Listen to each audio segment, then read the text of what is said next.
નમસ્કાર મિત્રો. ઓબીએસ નવરંગપુરા ગ્રુપમાં આપણે જે એક શરૂઆત કરી છે કે દ્રષ્ટિક્ષતિ એટલે કે પ્રજ્ઞાચક્ષુ વ્યક્તિઓ જેઓએ કંઈક અનોખું કામ કર્યું હોય તેમની જીવન ઝરમર જીવન યાત્રા ને માણવું, અને જો એનામાંથી કોઈને પ્રેરણા મળે તો એ વધારાની વાત. પણ ઉદ્દેશ એટલો છે કે આપણી સાથેના જે મિત્રો, આપણી શાળાના જે મિત્રો એમણે પ્રગતિ કરી છે એમની જીવન યાત્રા વિશે આપણે જાણીએ અને સમજીએ. તો દર વખતની જેમ આ વખતે પણ આપણી વચ્ચે એક અનોખું વ્યક્તિત્વ છે. અનોખું એટલા માટે કે આપણે ત્યાં ઘણા શિક્ષકો છે, ઘણા પ્રાધ્યાપકો છે, ઘણા અન્ય ક્ષેત્રના કર્મયોગીઓ છે. પણ આજે આપણે જેમની વાત કરવાના છીએ એમણે એક નવો ચીલો ચાતર્યો છે, અને એની ઉપર ચાલનારા બી હજી સુધી તો એ ગુજરાતમાં તો એકલા છે. એવા કુણાલભાઈ જોશી, જેને લોકો કુણાલ શાસ્ત્રીના નામે પણ સંબોધિત કરે છે, એવા આપણી શાળાના પ્રજ્ઞાચક્ષુ કથાકાર ની સાથે આજે આપણે મુલાકાત કરવાના છે. તો કુણાલભાઈ, સ્વાગત છે તમારું આ નવરંગપુરામાં. જય શ્રી કૃષ્ણ. પ્રણામ. જય શ્રી કૃષ્ણ. જય શ્રી કૃષ્ણ. કુણાલભાઈ, આમ તો ઇન્ટ્રોડક્શન માં આપને ખ્યાલ આવી જ ગયો હશે કે આપણે આ મુલાકાત દરમિયાન આપની જીવન યાત્રા વિશે મહત્વની વાતો કરવાની છે. તો આપણે શરૂઆત કરીએ તમારા બાળપણ અને ધોરણ 10 સુધીના કે 12 સુધીના અભ્યાસક્રમની, અને તે પછી કોલેજ તમે કેવી રીતે, કઈ કોલેજ પસંદ કરી, અને પીએચડી સુધી આમ તો તમારો અભ્યાસ છે. તો એ આખી યાત્રા પીએચડી સુધીની આપ અમને વર્ણવો.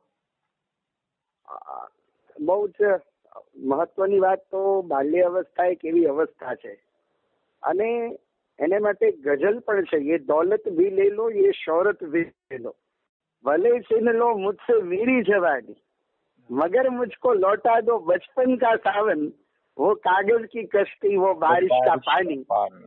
તો એવી બાલ્ય અવસ્થા વિશે જયારે વાત કરીએ તો એક તો હું જન્મથી જ પ્રજ્ઞાચક્ષુ, અને મારું મૂળ જે ગામ છે એ વિસનગરની બાજુમાં કાંસા, મહેસાણા જિલ્લો. શરૂઆતનું જે શિક્ષણ છે એ મેં વિસનગર રાષ્ટ્રીય અંધજન મંડળ કડા રમણીકભાઈ હાલારી સાહેબની સંસ્થામાં પ્રાપ્ત કર્યું, સંકલિત શિક્ષણ યોજના નીચે, જે અત્યારે સંમિલિત શિક્ષણ યોજના છે. અને કાદરખાનભાઈ મંસૂરી જે મારા શિક્ષક હતા, એમને બ્રેલ લિપિ, મોબિલિટી આદિ મને જ્ઞાન કરાયું. તો 5 ધોરણ સુધી મેં ત્યાં અભ્યાસ કર્યો. હું 97ની સાલમાં ધોરણ 6 થી નવરંગપુરામાં મેં પ્રવેશ મેળવ્યો, બેરામુંગાની શાળામાં.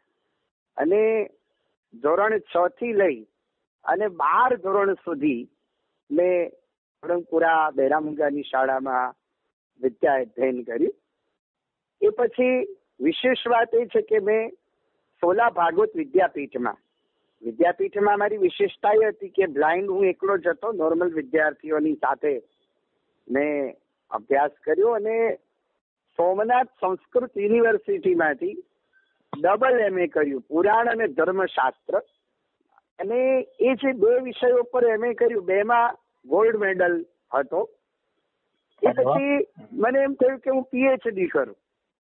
તો મારો પીએચડી નો વિષય રહ્યો ભાગવત, શ્રીમદ ભાગવત દશમ સ્કંધ.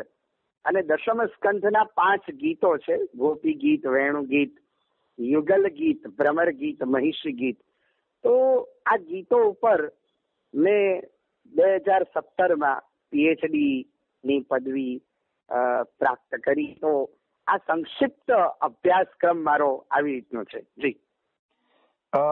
અદભુત છે. અને એમાં તમે જે વિષય પસંદગી કરી અને એમાં પણ પીએચડી સુધી બહુ ઓછા લોકો દ્રષ્ટિ દિવ્યાંગમાં જેને આપણે વિઝન ઇમ્પેર્ડ કહીએ છીએ, હવે પ્રજ્ઞાચક્ષુ આપણે ઓછું બોલીએ છીએ, એ બધા શબ્દો આપણે ધીરે ધીરે રિમૂવ કરતા જઈએ છીએ. તો એવા લોકો કરી શક્યા છે ને, એ તમે કર્યું અને એ પણ ગોલ્ડ મેડલિસ્ટ સાથે MA, તો આપની શૈક્ષણિક સિદ્ધિઓને તો બિરદાવા જેવી જ છે. તો હવે આપણે જે મૂળ વાત પર આવીએ કે આ કથાકાર થવું, કથાકાર બનવું, એ તો કઈ શરૂઆતથી તો હશે નહીં. તો શરૂઆતમાં શાળા જીવન દરમિયાન તમારામાં એવી કઈ વાતો હતી, કૌશલ્યો હતા કે જેને કારણે પછી તમને એવું લાગ્યું કે ચલો આ એક ક્ષેત્ર છે જેની અંદર આપણે કામ કરીએ તો એ સફળતા મળે? તો એ શરૂઆત કેવી રીતે થઈ? શરૂઆતનું જે ક્ષેત્ર છે, ફરી પાછો થોડી બાલ્ય અવસ્થામાં એટલે આવું કે અમારા ઘરમાં પહેલેથી જ ધાર્મિક વાતાવરણ હતું. અને મારા પૂજ્ય દાદા, મેં તો એમને ક્યારે જોયા નથી, પણ એ રામાયણનો પાઠ કર્યા પછી જ પોતાના કાર્યક્ષેત્ર સર્વિસમાં જતા હતા. અને જયારે મારો જન્મ થયો, હવે સામાન્ય રીતે કોઈ પણ બાળક હોય ને એમાં બ્લાઇન્ડ બાળકો તો સામાન્ય રીતે તો આપણી તો ઘણી બધી રમતો છે, ચેસ છે, પણ મારી જે બાલ્ય અવસ્થા રહી એમાં મારા દાદીમા અને મારા માતા પિતાએ, મારા દાદીમાનું અહીંયા ઉલ્લેખ કરી શારદાબેન જોશી, મારા માતુશ્રી રંજનબેન, પિતાશ્રી રાજેન્દ્રભાઈ, તો આ બધાએ મને ધ્રુવજી અને પ્રહલાદજીની વાતો નાનપણમાં સંભળાઈ.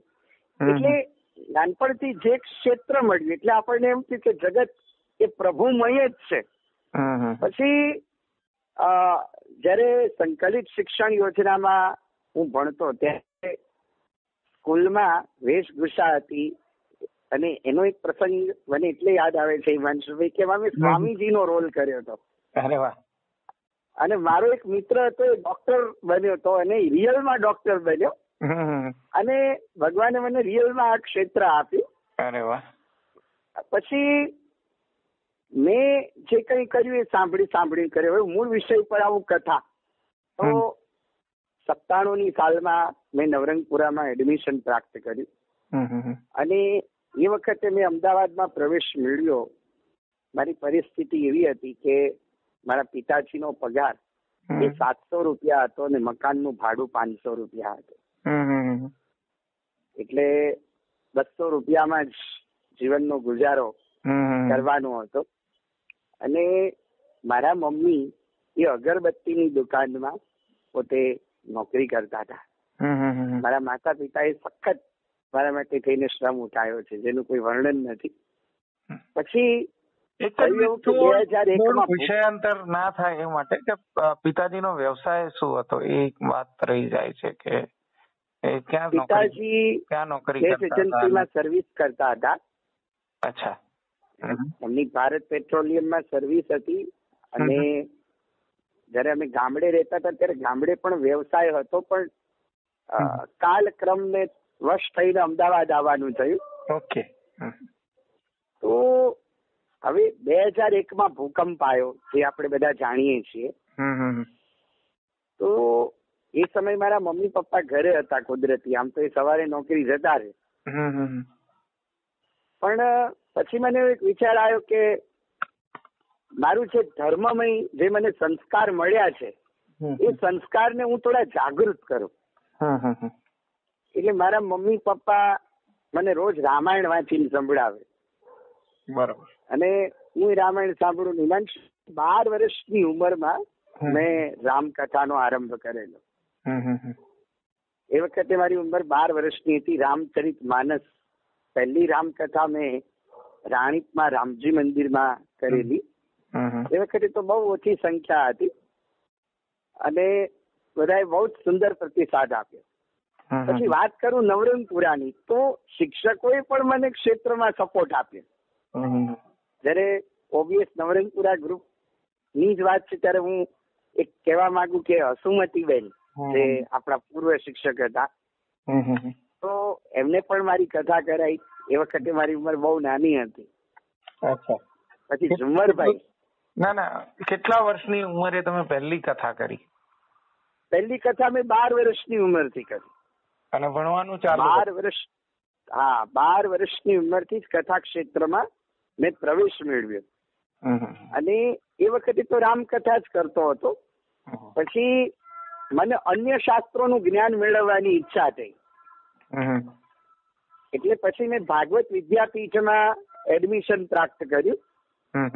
અને એ વખતે હું વોકમેન લઈ જાઉં, એટલે ગુરુજી જે બોલે એ બધું રેકોર્ડિંગ કરું.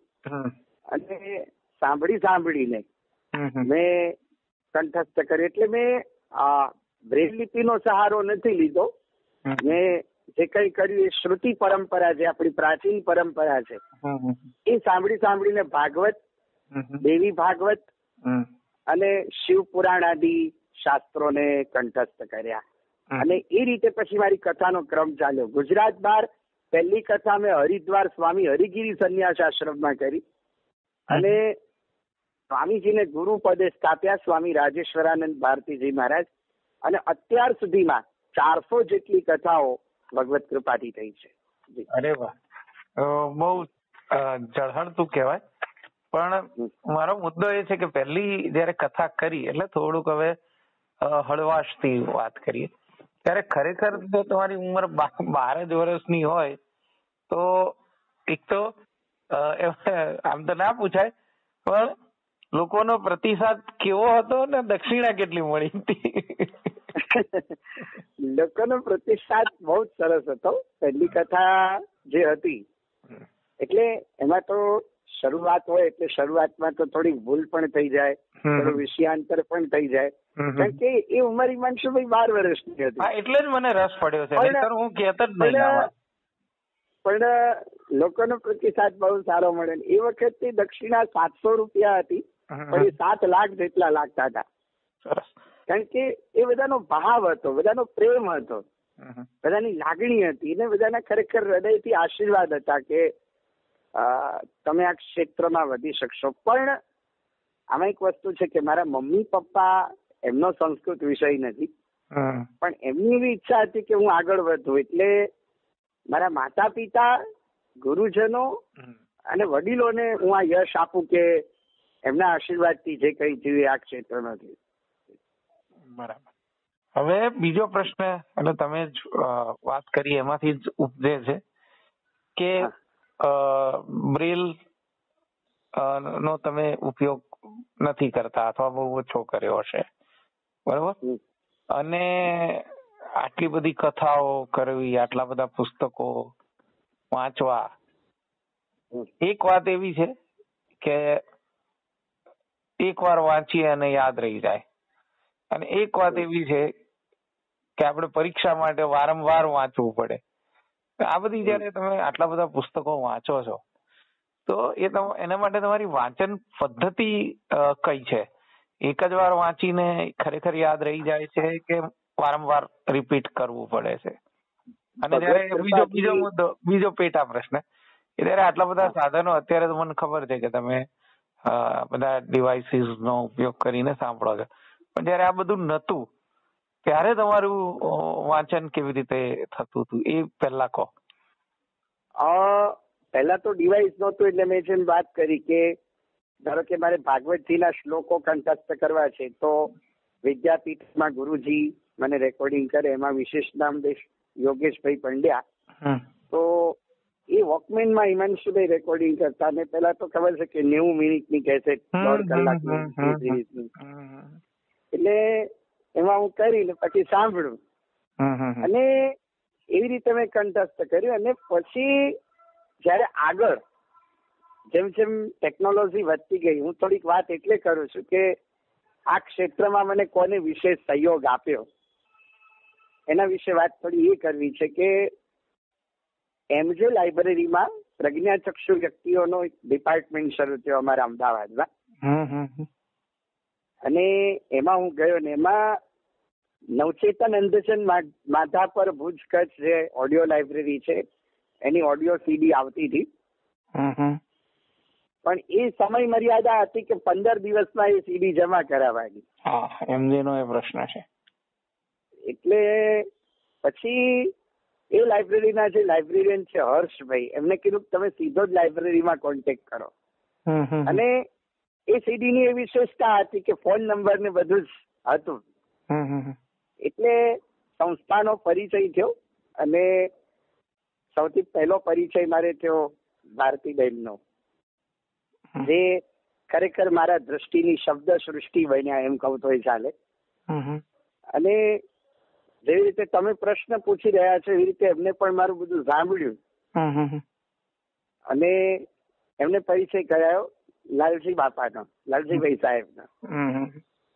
અને આ પરિચય થયો 2014માં. એ વખતે મારું પીએચડી શરૂ હતું અને મારે ખરેખર જરૂર હતી. તો મહેનત કરવી હોય તો ભગવાન કોઈ ના કોઈ તો રસ્તો આપે જ છે. તો 2014માં લાલજીભાઈ સાહેબનો પરિચય થયો અને પછી તમારો પરિચય થયો. તો લાઇબ્રેરીમાં પુસ્તકો રેકોર્ડ કરાવો ને યાદ રહી જાય એવી યાદ શક્તિ પ્રભુએ મને આપી છે.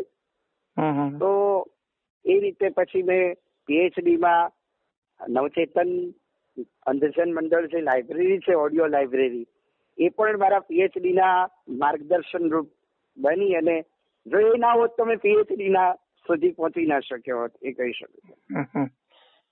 એટલે મૂળ વાત એ છે કે આપણે 2-3 વાર 4 વાર વાંચવું પડે ત્યારે આપણને માણસ તો વાંચનાર કંટાળી જાય સારું. એટલે એના માટે ટેકનોલોજી અથવા બ્રેલ એવું કંઈક આપણી જોડે હોવું અનિવાર્ય છે. હવે આપણે તમારી કથા ઉપર આવીએ કે આમ તો તમે કહી જ દીધું કે તમે 400 જેટલી કથાઓ કરી છે, પણ મને જે યાદ છે એ પ્રમાણે તમે અલગ અલગ વિષય ઉપર કથાઓ કરી છે. અલગ અલગ, કોઈક વાર ભાગવત કર્યું હોય, કોઈક વાર દેવી ભાગવત કર્યું હોય. તો એવી તમે કુલ કેટલા પ્રકારની કથાઓ કરી અને નોંધવા જેવી, તેને કહેવાય ને કે બહુ જ સારો રિસ્પોન્સ મળ્યો હોય અથવા બહુ ભવ્ય કથા થઈ હોય એવી વાત કરો. અને એક આપણે અપેક્ષા હોય પણ સાલું આપણને એમ લાગે કે આ બહુ કઈ જામ્યું નહીં એવી કથાની વાત કરો.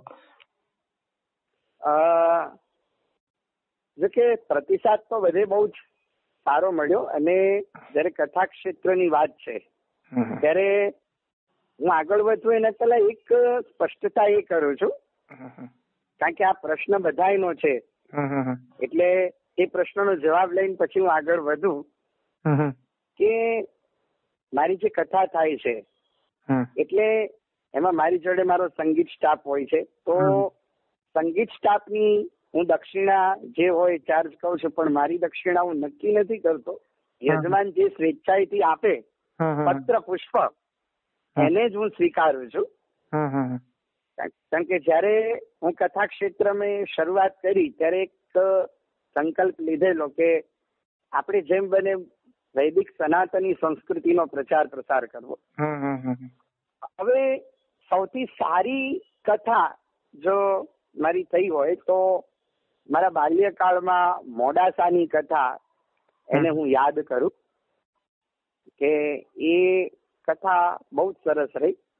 અને અત્યારે જયારે કથા શરૂઆત મારી થઈ છે તો એમાં તો ઘણી બધી જગ્યાએ સારી સારી કથાઓ થઈ છે. જેમ કે સોમનાથ મંદિર ટ્રસ્ટ, એમને સોમનાથમાં પણ મારી કથા કરાઈ, તો એ પણ પ્રસંગ ખૂબ યાદગાર બન્યો. પછી હમણાં પોરબંદરની કથા થઈ હતી, એમાં પુરુષોત્તમભાઈ રૂપાલા સાહેબ પણ એ કથામાં ઉપસ્થિત રહ્યા હતા.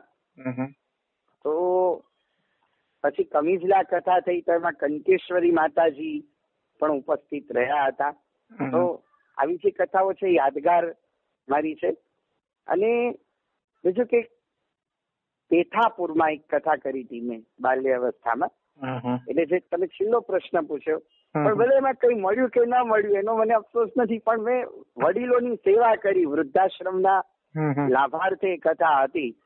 એટલે એનો મને આનંદ છે કે ચલો એ લોકોના આશીર્વાદ થકી પણ આપણે કંઈક ને કંઈક પ્રગતિ કરી શકીએ. હિમાંશુભાઈ, એમ હું માનું છું. ના એ તો બરાબર છે કે દરેક ઇનિંગમાં સચિન તેંડુલકર 100 ના મારે, કોઈક વાર એ 0 પર આઉટ થાય, એટલે આ તો this is the part and parcel of the game. એ તો બરાબર છે કે એ તો આપણે હોઈ શકે. મેં એ સંદર્ભે કીધું હતું કે ઓડિયન્સ આપણને બે રીતે જોતું હોય છે. એક આપણને અતિશય અહોભાવથી, એટલે આપણે રોટલી ખાઈએ તો એમને એમ થાય આ બ્લાઇન્ડ રોટલી ખાય છે, મતલબ એટલી અતિશયોક્તિ. અને એક ઓડિયન્સ એવું હોય છે અથવા એક લોકો એવા હોય છે કે તમે ગમે તેટલું કરો તો એ એમ જ કે એ યાર આ લોકોથી ના થાય. તમને એવા કોઈ અનુભવો આ કથાના ક્ષેત્રમાં, કારણ કે તમારા ક્ષેત્રમાં તો દિગ્ગજો, અને મારું તો એવું દ્રઢપણે માનવું છે કે જેટલા જ્ઞાની એટલા અભિમાની, એવું આ બધું જોઈએ છે ને ત્યારે ખરેખર થોડો મુશ્કેલીઓ થાય છે. તો એવા ક્યાંય અનુભવ થયા છે એમ કે ભાઈ, કારણ કે ઓડિયન્સ બે રીતે આ સવાલ છે, એક ઓડિયન્સની રીતે અને એક તમારા પ્રતિસ્પર્ધી કહો કે તમારા જે આ બીજા કથાકારો કરે છે એવી રીતે. તો એ અનુભવ કંઈક થાય તો કહો. હા, પ્રતિસ્પર્ધી હોય છે, પણ મહત્વનું એવો તો કોઈ અનુભવ થયો નથી. પણ એક વસ્તુ ચોક્કસ છે કે શ્રોતાઓ, પહેલાના શ્રોતાઓ અને અત્યારના શ્રોતાઓ, અત્યારે જે છે ને હિમાંશુભાઈ, શ્રોતાઓ પણ જ્ઞાની હોય છે અને શ્રોતાઓ પણ પ્રશ્નો કરે છે. જેમ કે ભાગવતજીની કથા હોય તો પ્રશ્નો આવે અને પ્રશ્નોના જવાબો આપવા પડે શાસ્ત્રીય. એટલે અત્યારે એ અનુભવ છે કે શ્રોતાઓની વિદ્વત્તા પણ વધતી જાય છે. જેવી રીતે વક્તા વિદ્વાન છે એવી રીતે શ્રોતાઓ પણ સમજદાર છે. હા, ઇન્ટરનેટના જમાનામાં શ્રોતાઓ બધું જાણીને આવે છે. હા, એટલે અત્યારે તો ઉદાહરણ તરીકે એક ભાગવતજીની કથા હતી તો એક શ્રોતાએ પ્રશ્ન કર્યો હતો ભાગવતજીની કથામાં કે તમે 9મા સ્કંધમાં એમ કે રામકથા કરો છો તો રામકથા કયા અધ્યાયમાં આવે છે? આવો પણ પ્રશ્ન કરે છે. એટલે પછી મેં કીધું કે 10, 11 અને 12. 10, 11 અને 12 9મા સ્કંધના 3 અધ્યાયમાં રામકથા વર્ણવી છે. એવી રીતના પણ પ્રશ્નો શાસ્ત્રીય પૂછતા હોય છે. એટલે એ અનુભવો થયેલા છે કે ભાઈ પ્રશ્ન પૂછે. બાકી રહી તો સ્પર્ધાની વાત, તો સ્પર્ધાની વાતમાં તો એવું છે કે બસ આપણે આપણા ક્ષેત્રને જેટલું વિસ્તારીએ કે લડવા કરતા આપણે બસ આપણા ક્ષેત્રને જ ગતિવાન બનાવીએ, હું દ્રઢપણે માનું છું. પેલો પ્રશ્ન હજી અનુત્તરિત રહ્યો છે કે તમે કયા કયા વિષયો ઉપર અત્યાર સુધીમાં, જનરલી 7 દિવસનું જ હોય ને પારાયણ આપણું? ભાગવતજીની કથા 7 દિવસ હોય છે. શિવ પુરાણની કથા પણ 7 દિવસમાં પણ થઈ શકે, 9 દિવસમાં પણ થઈ શકે. મેં દેવી ભાગવતની કથા કરી છે. પછી વિષ્ણુ પુરાણ હમણાં છે ને અમદાવાદમાં મેં વિષ્ણુ પુરાણની કથા કરી. અખિલભાઈને ત્યાં લગભગ વિષ્ણુ પુરાણ હતું. અખિલભાઈને ત્યાં વિષ્ણુ પુરાણની કથા હતી. સૌથી પહેલી કથા હતી અને યાદગાર કથા હતી. અને એમાં તો બધા તો શ્રોતાઓ આવ્યા હતા, પણ પ્રજ્ઞાચક્ષુ જગતમાંથી પણ ઘણા એવા શ્રોતાઓ હતા, જેમ કે હયાભાઈ હતા.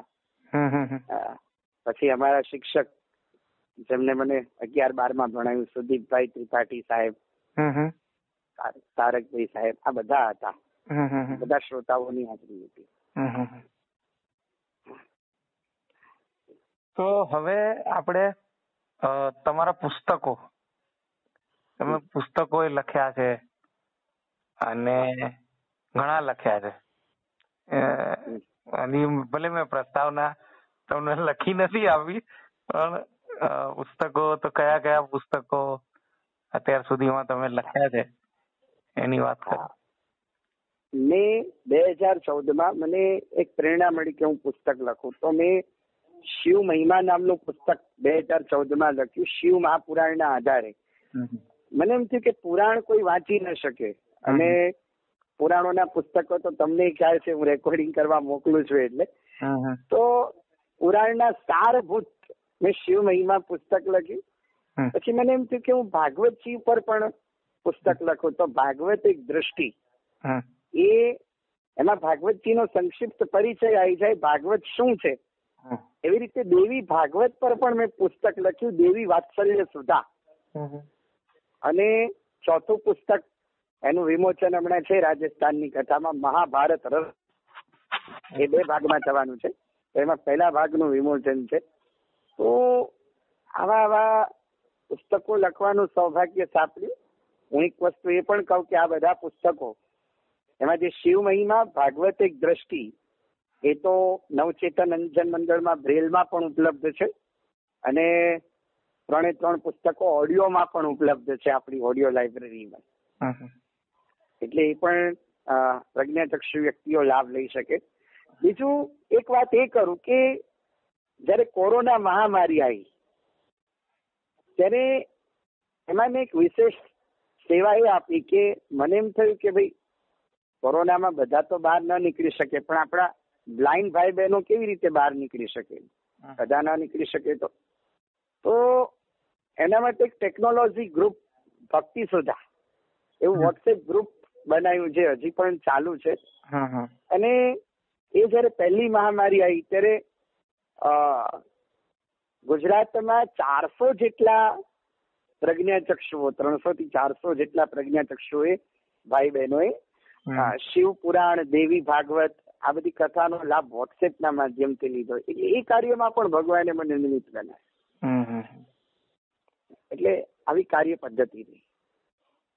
ના, બહુ સરસ. અને પાછો સવાલ તો એ જ આવે કે આજે તમે બધા પુસ્તકો લખ્યા, એનું પ્રકાશન આપણે આપણી રીતે, મતલબ મારે એ જાણવું છે કે ધાર્મિક છે તો તેમાં લેખકોના તો પુસ્તકો અન્ય પ્રકાશનો કરી અને રોયલ્ટી ને એવું બધું આપતા હોય છે.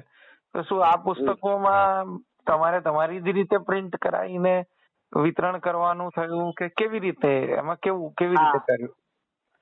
હા, મેં મારી રીતે પ્રિન્ટ કરાવીને વિતરણ હું કરું છું. અને અત્યાર સુધી તો એવું છે, પણ ભવિષ્ય આગળ કંઈક થશે. અને પુસ્તકો પણ મેં રાઇટરના સહારે જ પુસ્તકો હું બોલું અને કોઈ પણ વ્યક્તિ લખે એવી રીતે. અને પ્લસ પુસ્તકોની સાથે સાથે ગુજરાત સમાચારની જે ધર્મલોક પૂર્તિ છે એમાં પણ દર ગુરુવારે મારા લેખ આવે છે. સોમનાથ મંદિર ટ્રસ્ટનું મેગેઝિન સોમનાથ વર્તમાન, એમાં પણ હું લખું છું. એટલે આધ્યાત્મિક વિષય એમાં લખવાની મને રુચિ છે અને ભગવાન બધું કાર્ય કરાવે છે.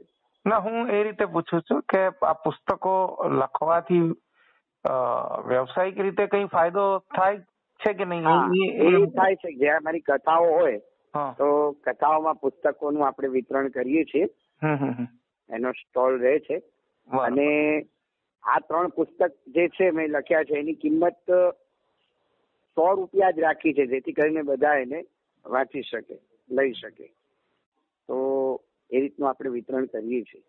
બહુ સરસ. અને ખરેખર તો પ્રકાશકોએ આવા પુસ્તકો, ગીતા પ્રેસ ને એવા લોકોએ છાપી નાખવા જોઈએ. રોયલ્ટી બી મળે. અને એવું ના હોય કે વિઝન ઇમ્પેર્ડ હોય તો આ બધું ના થાય, એ લોકો બી કરી જ શકે.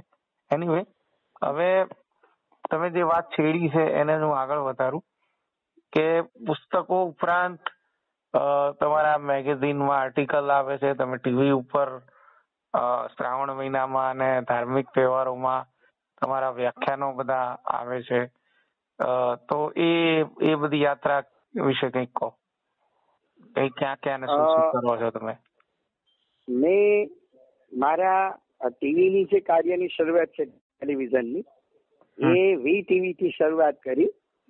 તો VTVમાં પણ મેં પ્રવચનો આપ્યા. પછી GTPL ગુજરાત ન્યૂઝ અને હાલમાં TV9 ગુજરાતીમાં 5 વર્ષથી ભક્તિ કાર્યક્રમમાં મારા વક્તવ્યો ક્યારેક ક્યારેક આવે છે. એમાં રથયાત્રા હોય, પછી હમણાં રામ મંદિર જયારે નિર્માણ પામ્યું એની પ્રતિષ્ઠા એના નિમિત્તે.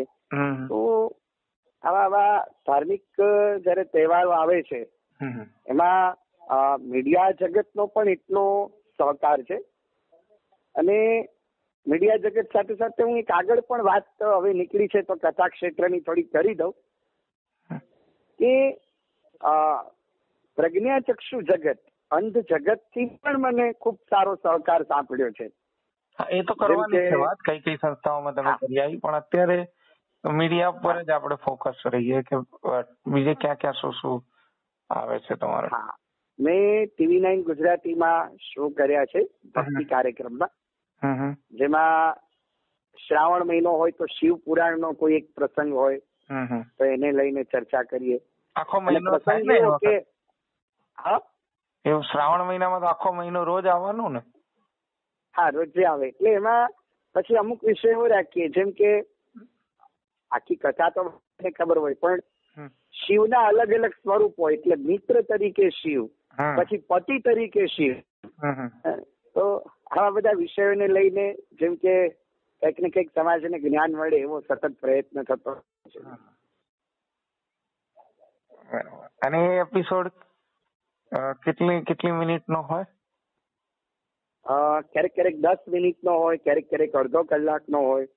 એ જેવી રીતનું એ લોકોનું આયોજન હોય એવી રીતનું. પણ એ શૂટિંગમાં એ શૂટિંગ ને એ બધું જયારે કરે એ લોકો, ત્યારે તમને કેવો અનુભવ થાય છે એ વાત કરો ને. જયારે શૂટિંગ ને એવું કરે ત્યારે તો બીજો તો કોઈ વિશેષ અનુભવ ન થાય, પણ એ લોકોને મારી જોડે એટલા માટે મજા આવે કારણ કે બીજા કોઈ હોય તો એમને સ્ક્રિપ્ટ તૈયાર કરીને આપવી પડે કોઈ પણ વિષયની. જયારે હું તો એમ કહું ભાઈ હું બેસી ગયો છું, તમારે મને જે પૂછવું એ પૂછો. અચ્છા. એટલે એનો ઉત્તર ભગવત કૃપાથી મળી જાય એટલે એ લોકોને આનંદ આવે છે. અત્યારે આપણે ચર્ચા કરી રહ્યા છીએ એવી જ રીતે એ લોકો આનંદ અનુભવ. અચ્છા, હવે છેલ્લો અને મહત્વનો મતલબ આ સંદર્ભે છેલ્લો સવાલ કે આ લોકો બીજા જે દ્રષ્ટિવાન જે કથાકારોને એમને ટીવી ઉપર બોલાવે અને તમને બોલાવે, એમાં પારિશ્રમિકમાં કોઈ ભેદભાવ કે એવું કઈ થાય કે ના એટલું જ આપે કે? ના, એવો ભેદભાવ તો નથી કરતા. એનું કારણ છે કે એ લોકોને એ આનંદ છે કે ભાઈ દ્રષ્ટિહીન હોવા છતાં પણ એમ કે આટલું PhD સુધી અભ્યાસ કરવો અને આટલી મહેનત કરવી, તો એવું તો ક્યારેય થતું નથી. અને વિદ્વાન સર્વત્ર પૂજ્ય છે. એ ભાવ છે ને, નહીતર ઘણી વાર શું હોય કે આ સોસાયટીમાં કે ભાઈ ચલો આમને કોણ બીજું બોલાવશે એટલે આપણે બોલાવીએ અને પછી કે પારિશ્રમિકમાં પકડાઈ દે કઈ, એવું તો નથી થતું ને? ના. તો હવે આપણે સંસ્થાઓમાં તમે અત્યાર સુધીમાં શરૂઆતે મને લાગે છે કે ઘણી સંસ્થાઓમાં કરી આવ્યા છો. કેટલી સંસ્થાઓમાં અત્યાર સુધીમાં કરી હશે કથાઓ? મેઇનલી તો લાભાર્થી જ ને, કોઈ જગ્યાએ વૃદ્ધાશ્રમ નો લાભાર્થી હોય કે કોઈ જગ્યાએ એવી જ રીતે હોય છે. હા, હવે સંસ્થાઓની જયારે વાત છે ત્યારે સૌથી વધારે આ પ્રસંગે હું તારકભાઈ સાહેબને યાદ કરવા માંગીશ કે જેમને પ્રજ્ઞાચક્ષુ સંસ્થાઓની મને યાત્રા કરાઈ, તીર્થયાત્રા કરાઈ એમ કહું તો એ ચાલે. અને સૌથી પહેલી કથા મેં આણંદ મોગરીમાં સંસ્થા છે ત્યાં કરેલી. અને એ દરમિયાન મને લાભુભાઈ સોનાણી સાહેબનો પરિચય થયો. એટલે લાભુભાઈ સોનાણી સાહેબે ભાવનગરમાં 4 કથાઓ મારી સંપન્ન કરાઈ અને 5મી કથા એમની હમણાં જ નીલાબેનના સ્મરણાર્થે પૂરી થઈ. એવી જ રીતે હમણાં તાજેતરમાં ભરૂચમાં ભરૂચ NAB જે સંસ્થા છે એમને પણ કથા કરાઈ. પણ કથા ક્ષેત્રમાં એટલે જે આખું પ્રજ્ઞાચક્ષુ જગત કહેવાય એમાંથી મને જો સહકાર મળ્યો હોય તો તારકભાઈ સાહેબ, પછી લાભુભાઈ સાહેબ અને આપણા જે પૂર્વ શિક્ષક છે ઝુમ્મરભાઈ સાહેબ અને કંકુબેન, એમને હું વિશેષ યાદ કરવા માંગીશ ને હસુમતીબેન. આ લોકોએ મને મારી પ્રવૃત્તિને ખૂબ વેગ આપ્યો, જેનું વર્ણન શબ્દોથી કરી શકું એવો નથી. તો સંસ્થાઓમાં જે કરીએ સંસ્થાના શ્રેય માટે, અને જે હેતુથી કરી એ હેતુ પણ ભગવાનની કૃપાથી સફળ થયો છે. અને મને એમ થાય કે આ નિમિત્તે પણ હું એક પ્રજ્ઞાચક્ષુ દિવ્યાંગજનોની સેવા હું કરી શક્યો. જેમ તમે ટેકનોલોજી માટે શિબિર કરો, ક્યાંક ને ક્યાંક તમારા ટ્રેનિંગ કેમ્પ હોય, એવું જાણું, તો મને એમ થાય કે હું આ રીતે સેવા કરું યથા યોગ્ય. તો એ લાભ પણ ભગવાને મને આપ્યો છે. સરસ, સારી વાત છે. હવે અને પોરબંદરમાં પણ કરી પાછી. પોરબંદરમાં જે બ્રેલ પુસ્તકાલય છે, અને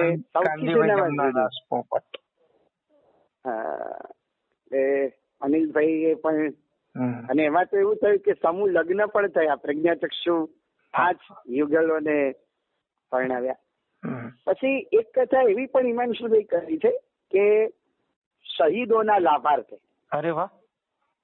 એ હરિદ્વારમાં કથા થઈ હતી, અને એ કથામાં 11 લાખ રૂપિયાનું ભંડોળ ભેગું થયેલું, અને 11 એવા શહીદોને પસંદ કર્યા હતા ગુજરાતમાંથી કે જે દેશ સેવા કરતા કરતા વીર ગતિને પામ્યા. તો એવા 11 વ્યક્તિઓ પસંદ કર્યા હતા. તો દરેકને 1-1 લાખ રૂપિયાની સહાય કરી. હવે પારિતોષિકોની, સન્માનોની, એવોર્ડની વાત કર્યા વગર તો કેમ પૂરું થાય? તો તમારા એવોર્ડ અને એની વાત કરી દો. એવોર્ડમાં 2016માં નેશનલ શ્રેષ્ઠ દિવ્યાંગ એવોર્ડ પ્રાપ્ત થયો પ્રણવ મુખર્જીના હસ્તે.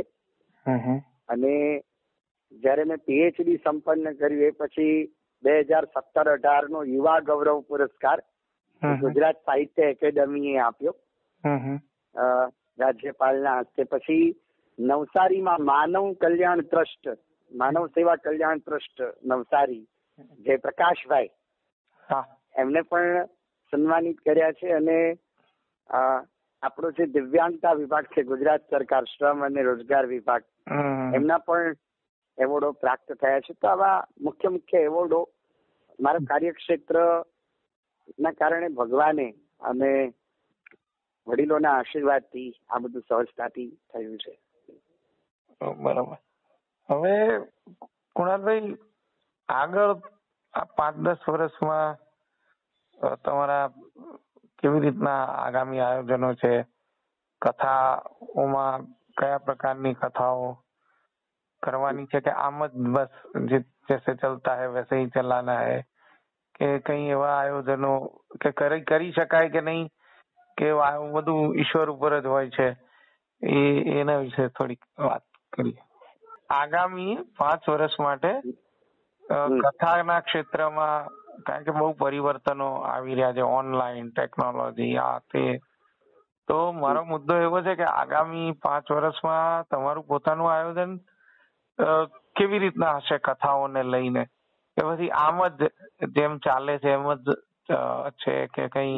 ના, એ તમે બહુ સરસ પ્રશ્ન કર્યો. કારણ કે ઓનલાઈન તો જયારે કોરોનાની મહામારી આવી ત્યારથી જ ઓનલાઈન કથાઓ પણ મેં કરી છે. જેમ કે હજી અમેરિકા ચલો જવાનું સૌભાગ્ય તો નથી સાંપડ્યું, પણ અહીંયા બેઠા બેઠા અમેરિકામાં ઓનલાઈન ઝૂમના માધ્યમથી ભાગવતજીની કથા કરી, દેવી ભાગવતની કરી, શિવ પુરાણની કરી, અને અત્યારે પણ દર શુક્રવારે ગીતાજી પર વક્તવ્યો ચાલે જ છે મારા. તો એવી રીતે ભવિષ્ય જેમ જેમ સમય અને પરિવર્તન આવે, જેમ કે પહેલા હું સાંભળતો હતો પુસ્તકો રેકોર્ડિંગ કરીને, તો સીડી મંગાવતો હતો, અને અત્યારે બધું ટેલિગ્રામમાં આવે છે. તો હમણાં તો ઓર્બિટની શરૂઆત કરી છે. જયારે ભાવનગર કથા કરી તો લાભુભાઈ સાહેબે ઓર્બિટ આપી, તો એની પણ શરૂઆત થોડી થોડી કરી છે. કે જેમ જેમ સમય આવે એમ ક્ષેત્ર અને સ્થિતિ બદલાય, અને એ રીતે હું ચોક્કસ મારું આયોજન રહેશે. પણ એક વણમાગી સલાહ છે, આમ તો તમે વિદ્વાન છો એટલે બીજું કઈ કહેવાય નહીં, પણ જે તમારી કથાની યુએસપી કહેવાય, યુનિક સેલિંગ પોઈન્ટ અમારી ભાષામાં, ને તમે લોકો એને ખાસિયત કહો છો, એ છે કોઈ પણ જાતનું કાગળ કે કંઈ રાખ્યા વગર ફક્ત યાદ રાખીને કથા કરો, એ તમારી વિશેષતા છે. એટલે ભલે તમે તૈયારી કરવા માટે આ બધા સાધનોનો ઉપયોગ બિલકુલ કરજો, પણ કથામાં જે ઓડિયન્સમાં જે રીતે તમે પ્રેઝન્ટ થાવ છો ને, બિંદાસ, કશું જ લીધા વગર, એ તમારી મુખ્ય આકર્ષણ છે. એટલે એ તો છોડતા જ નહીં. બાકી હા, આ બધું તો જે તૈયારી માટે છે એ તો વાપરવું જ પડે. એ તો છે જ, અને એ તો ભગવાનની કૃપાથી રહે જ છે કે. અને મારી પોતાની યુટ્યુબ ચેનલ પણ છે, ડોક્ટર કૃણાલ જોશી, અને વધારેમાં વધારે તમે સબસ્ક્રાઇબ કરો અને બધાને કરાવો, ને એમાં પણ તમે કોમેન્ટ્સ લખી શકો. તમારે કોઈ પણ વિષય સાંભળવો હોય તો એમાં પણ ઘણી બધી કથાઓ ને માર્ગદર્શન શાસ્ત્રના આધારે તમને મળી રહેશે. ઓકે, હવે એવા કોઈ પ્રસંગો જે આપણી શાળાને લગતા હોય, આપણી શાળાના શિક્ષકોને કથા કોઈએ મદદ કરી, એવું નહીં, એક બાળક તરીકે, કારણ કે કુણાલ કઈ પહેલેથી તો શાસ્ત્રી હતો નહીં, કોઈક વાર બાળકે હતો, તોફાન કર્યા હોય કે કંઈક એવું હોય, એ કુણાલ નામના બાળકના કોઈ અનુભવ હોય તો એ જો યાદ આવતા હોય, ખાસ કરીને નવરંગપુરા અંશાળાના, તો અવશ્ય નવરંગપુરા અંશાળામાં તો કેવું છે કે મેં અભ્યાસ કર્યો, પણ મારું સતત આધ્યાત્મિક ક્ષેત્ર હતું, એટલે તોફાનનો કેવો કોઈ પ્રસંગ નથી આવ્યો. પણ મારું કથા ક્ષેત્રને લઈને ગેરહાજરી બહુ રહેતી હતી. પણ મેં જેમ કીધું એમ શિક્ષકો એ મને સપોર્ટ કર્યો. જેમાં સૌ પહેલા તો હું જિજ્ઞાસાબેનને મળું છું, જેમને હું ઘણી વાર માં કહું છું. તો એમને ખૂબ મારા ક્ષેત્રમાં સહકાર આપ્યો. સુદીપભાઈ સાહેબ અમારે, પછી નિખિલભાઈ રાવલ, મહેન્દ્રભાઈ સંગપાલ. તો આ બધા શિક્ષકોએ, કારણ કે મારી રજાઓ બહુ વિશેષ પડતી હતી, એટલે તોફાનનો તો કોઈ સવાલ હતો નહીં મારા માટે, પણ મારી પ્રવૃત્તિમાં આ લોકોએ મને સાથ સહકાર આપ્યો. જો આ લોકો ના હોત તો હું કઈ કરી ન શકું. ઓકે, હવે આપણા મિત્રોને તમારે કેવું હોય કે તમારા જિંદગીની લાઈફની ફિલોસોફી 2-4 લાઈનમાં કેવી હોય? આમ તો તમે આટલું બધું વાંચ્યું છે, તો તમારું ડેસ્ટિની, તમારું ભાગ્ય, તમારી ફિલોસોફી શું છે? જેમ અમે લોકો કહીએ છીએ કે આ ક્ષેત્રમાં વધુમાં વધુ લોકો ભણે અને સમાવેશન કરે, એ અમારી ફિલોસોફી છે. તો એવી રીતે તમારી લાઈફની શું ફિલોસોફી છે? મારા લાઈફની ફિલોસોફી એ છે કે હું તો એક કહેવા માંગુ છું કે આપણે કોઈ શબ્દ બોલીએ ને, ઘણી વાર નથી કહેતા કે આ તો મારા માટે ઇમ્પોસિબલ છે, આ કામ તો શક્ય જ નથી, પણ ઇમ્પોસિબલ માંથી ખાલી ઇન શબ્દને કાઢી નાખો ને તો જીવનમાં બધું જ પોસિબલ છે. અસંભવ માંથી ખાલી અશબ્દને જ કાઢવાનો છે, તો બાકી બધું સંભવ જ છે. તો હું શાસ્ત્રના આધારે વાત કરું કે માતાજીના 9 સ્વરૂપો છે શક્તિના. એમાં પહેલું સ્વરૂપ છે શૈલપુત્રી. તો શૈલપુત્રી એટલે પર્વતરાજના પુત્રી, હિમાલયના પુત્રી. આજે ગમે તેવી પરિસ્થિતિ આવી તો હિમાલય ડગ્યો નથી, તો આપણે પણ ન ડગવું જોઈએ. જે શાસ્ત્રની વાત છે એ પણ ગંગા સતીએ કરી છે કે મેરુ તો ડગે પણ જેના મન ન ડગે. તો આ બધી આધ્યાત્મિક ફિલોસોફી માત્ર આધ્યાત્મિક જ નથી, પણ આપણા મેનેજમેન્ટને લગતી પણ છે. ઘણી વાર કોઈ કામ નથી થતું તો આપણે નિરાશ થઈ જઈએ છીએ. ત્યારે શબરીના પ્રસંગને પણ યાદ કરવાનો કે શબરી ક્યારે પોતાના જીવનમાં નિરાશ નથી થયા. એ વિચારે છે કે આજે રામ નહીં આવે તો કાલે આવશે, કાલે નહીં આવે તો પરમ દિવસે આવશે. તો એમની આશા એવી પ્રબળ હતી કે એક ના એક દિવસ રામ આવી જ ગયા. એટલે જીવનની ફિલોસોફી એ છે કે નિષ્ક્રિય ક્યારે બનવું નહીં, અને કોઈ પણ કામ ન થાય તો નાસીપાસ ન થવું. ભલે આજ નહીં થાય તો કાલ થશે, કાલ નહીં થાય તો પરમ દિવસે થશે. એક ના એક દિવસ એવો આવશે કે કાર્ય ચોક્કસ થશે.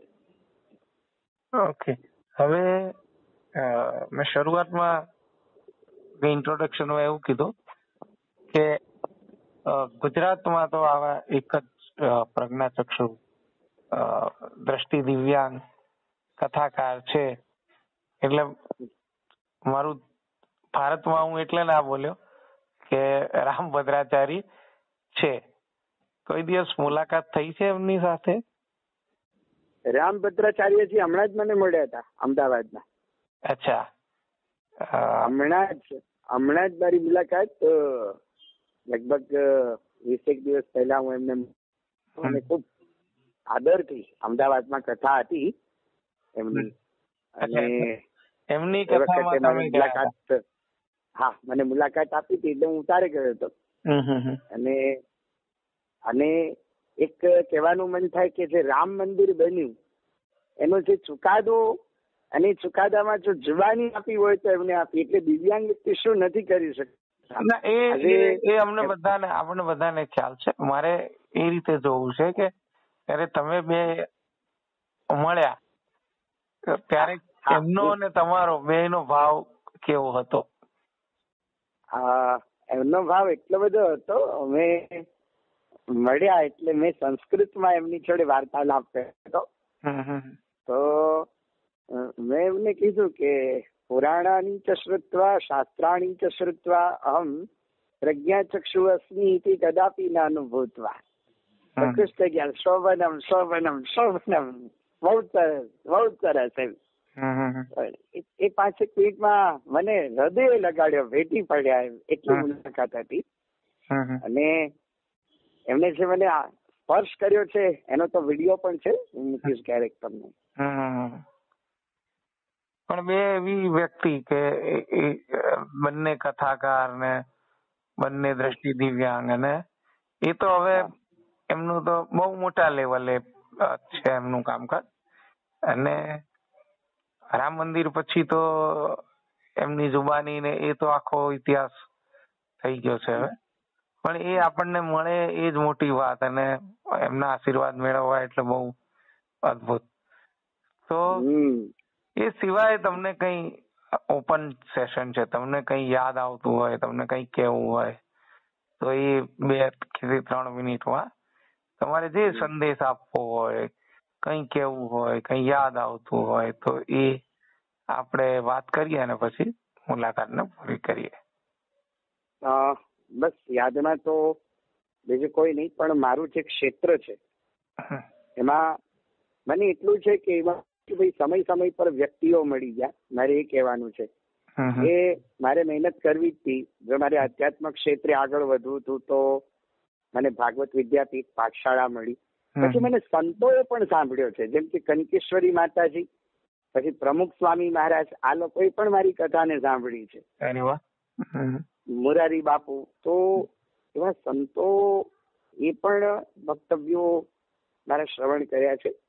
એટલે એ ઘડી પણ મને યાદ આવે એમ. આજે મારે કોઈ પણ પુસ્તકો વાંચવા હોય, જે હું ત્યાં રેકોર્ડિંગમાં મોકલાવું છું, એ બધા પુસ્તકો કંકેશ્વરી માતાજી મને પ્રોવાઈડ કરે છે, માતાજીના તરફથી. પછી સ્વામી વિદિતાત્માનંદજી મહારાજ, પછી દ્વારકાપીઠના જે શંકરાચાર્યજી છે અત્યારના, સદાનંદ સરસ્વતી, એમના હાથની છે તો મને ભણવાનું પણ સૌભાગ્ય પ્રાપ્ત થયું છે.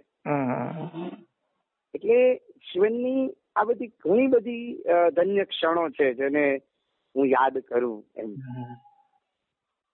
તો બસ બીજું તો કઈ વિશેષ કેવું નથી, પણ આ એક મને યાદ આવ્યું એટલે મેં કે બસ આવી ક્ષણોને મહેસૂસ કરીને મારા અધ્યાત્મ માર્ગે હું આગળ વધતો રહું છું. ના, આમ તો તમે કથાકાર છો એટલે આશીર્વાદ તો ના અપાય, પણ શુભેચ્છા કે તમે જીવનમાં ખૂબ આગળ વધો અને આ ક્ષેત્રમાં તમારું નામ રામભદ્રાચાર્યની જેમ જ અને એમના જેટલું જ દેશમાં ગાજે એવી અમારા સૌ OBS નવરંગપુરાના મિત્રો વતી ખૂબ ખૂબ શુભકામનાઓ અને ધન્યવાદ. આપે સમય કાઢ્યો અને મુલાકાત આપી એ બદલ ધન્યવાદ. ઓકે.